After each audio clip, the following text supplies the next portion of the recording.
I've really missed you guys, and I was thinking today and yesterday about what topic that I want to talk about, or what series do I want to start. And I had a bunch that came up, and so I'm just gonna trust my body and trust my instincts on what I've encountered this week and what's popping up for me because it's usually on point. Um, so I'm gonna trust that.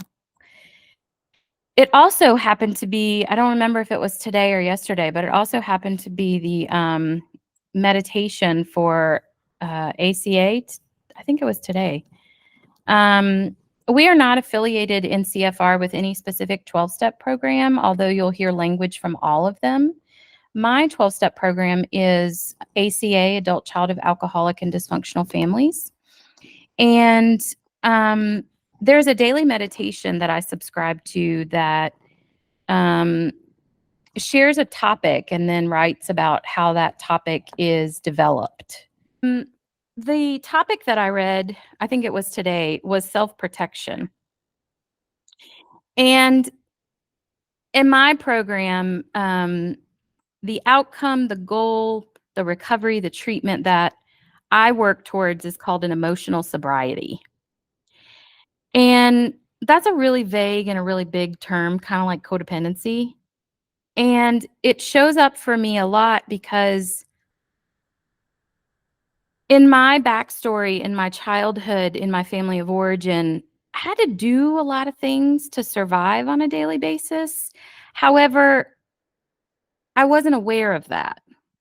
I wasn't aware of all the accommodations that I was making as a human because of the situation that I was in. There was this assumption that this must be how all families are. Um, and so self protection is one of those. On so many layers, there was just this belief that, well, all daddies say, stop crying or I'll give you something to cry about. Like, it was just, I never questioned it. I didn't know to question it.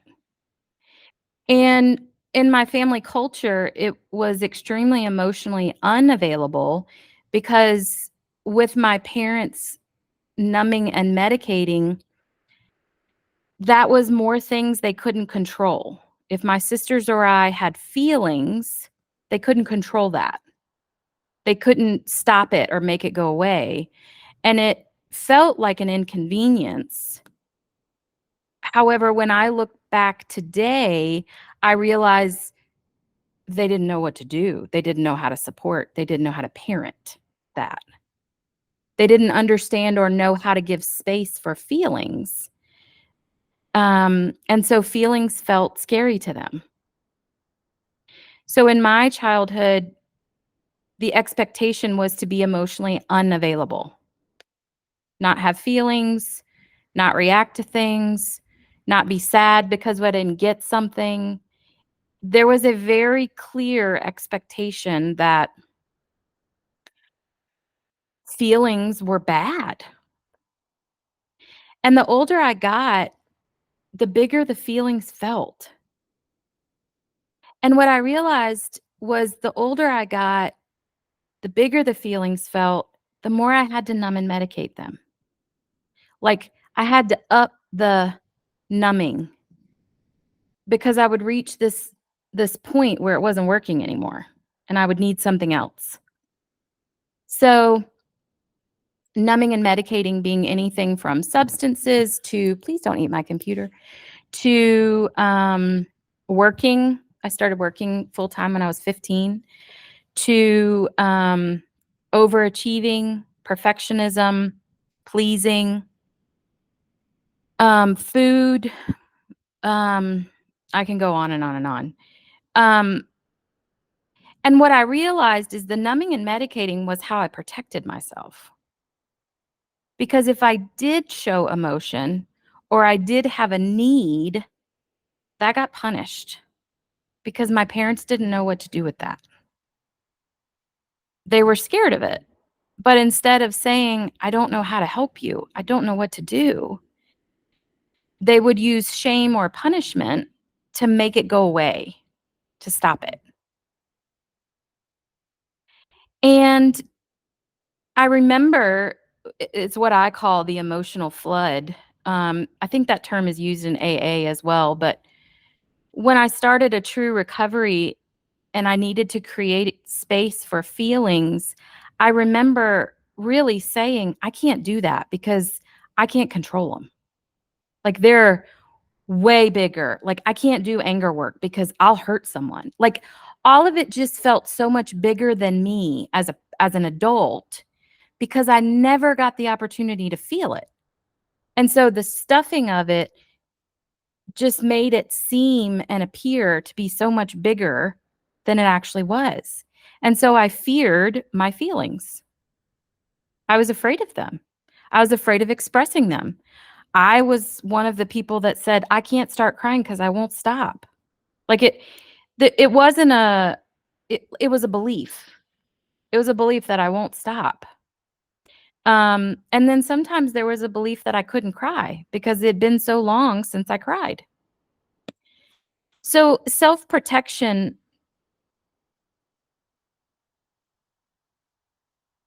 being a form of numbing and medicating, because if I did show up or if I did have needs, I was more afraid of those consequences. There was such a scarcity around love and belonging that I needed to protect myself using numbers and medicators so I wouldn't have feelings. There's a whole nother wing of self-protection that stands out to me that involves my surviving of emotional, physical, and sexual abuse that I'm not gonna go into a lot of detail with, and it's also really important to me in my recovery that I speak it, is recognizing that at 8 years old, it's not my job to protect my body. And how many people have that experience and the confusion that happens having to walk that out later in life and what that means? It's really confusing where boundaries go. It's really confusing that it's okay for me to want things or have desires because it's rooted in fear and trauma. So the need for me to protect myself made it all the way into my marriage. And that, in so many ways, infuriates me because I get into this egocentric place of, have I not done this enough? Am I yet? I know I got some people on the screen that feel me on this. It's just this moment of, damn it. Um, so when I think about self-protection today, I think about what does that word mean through a lens of recovery? And how has my journey in pathology or trauma, whichever word you associate with, where I just didn't know because I can't know what I don't know, how did that form your perception of self-protection?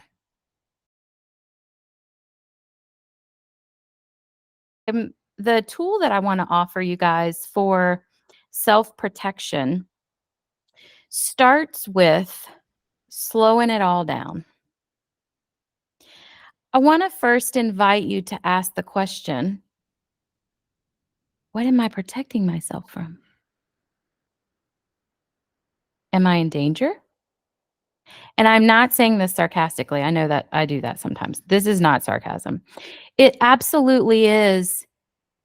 Am I in danger? Because some of our pathology that we've talked about, many of you have shared as well, are talking about stories decades ago. This is something I've learned decades ago, and it's showing up today. So the first question I want to invite you to ask is, am I in danger? Because our nervous system forms this response that is hypervigilant and hypersensitive. It's called complex PTSD, where I'm always on guard. And sometimes I might be in danger, and sometimes I'm not. So, slowing it down, using my breathing techniques, using my grounding is the first thing from a reparenting perspective that I can do to be in my adult self. If I'm full of a feeling, I want to invite you to consider that you're in your inner child. If your feeling feels bigger than you're actually in your inner child. And your adult self can inform what's happening. Am I in a trauma response or a trauma trigger? Is something happening right now that looks or sounds like my backstory? And if it is, I want to invite you to be concerned about that. I know that might sound a little scary, but consider it. If I am in a pattern where I was raised that the person that's supposed to protect me is also the one that intentionally or unintentionally is the one that hurt me, why am I now in another relationship where that's happening again? So I want to invite you to be concerned about that. And in my adult self, what that's informing me of is boundaries. What do I need to feel safer? What is not okay anymore? And sometimes we need this muscle memory. Sometimes we need to be able to say this with a fellow traveler or a sponsor, depending on what your program is. In ACA, we don't have sponsors, we have fellow travelers. So, being able to create some muscle memory or just the ability to say something out loud that you may not have said before is really important. So, whether that's in therapy, whether it's in the coffee date with a fellow traveler, whether it's with your sponsor, I want to invite you to say it out loud with a safe person first. Because I want your body to be able to know that what it's saying can be received. Does that make sense? Saying it the first time with someone that I've never said before, and that this kitty cat is like eating my chakra bracelet. So sorry. He's a hoot. Um, Saying it to someone the very first time that may or may not have their own regulation, their own program, their own ability to receive is not the best place to start.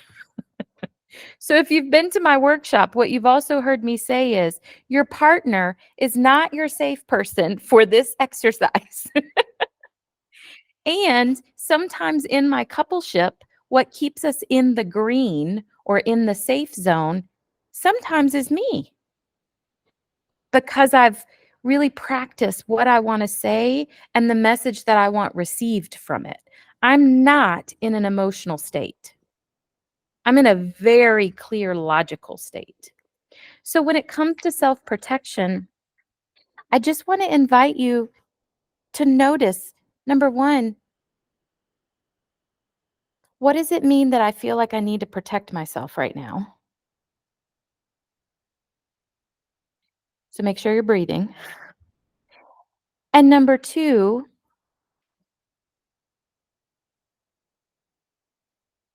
being able to respond in a way that is either reparenting to me if I say, I'm not in danger. I'm skipping around because I didn't know if I wanted to say this or not, and I'm going to say it. I'm going to be very brave with this because I don't talk about things that I'm currently working on, and I'm not currently working on this. I've been working on it for a few years, but I've not talked about it yet. So I just need to own that so my anxiety can stop screaming in my head. When I feel the need to protect myself from my husband, there's a problem. There's a For me, that's a problem. I am not in danger when I'm with him, and my body sometimes acts like it is. And that can be so destructive to a healthy relationship who my husband happens to also be in recovery for over a decade. So it can be very destructive. And when I said in the opener, I got really pissed off that my pathology came into my marriage, is because he's never done any of that to me, and he's still a part of it. So I can recognize that what's happening right now is a part of my body and my healing, and my husband may not have a part of that, and my body is receiving it as he does. So I just want to invite you, do I have a need to use self-protection right now? And what boundaries do I need around that so I can just own it? Because what has been really healthy from an intimacy state, from just friendship with my husband, is explaining to him how this is not you. This is not you.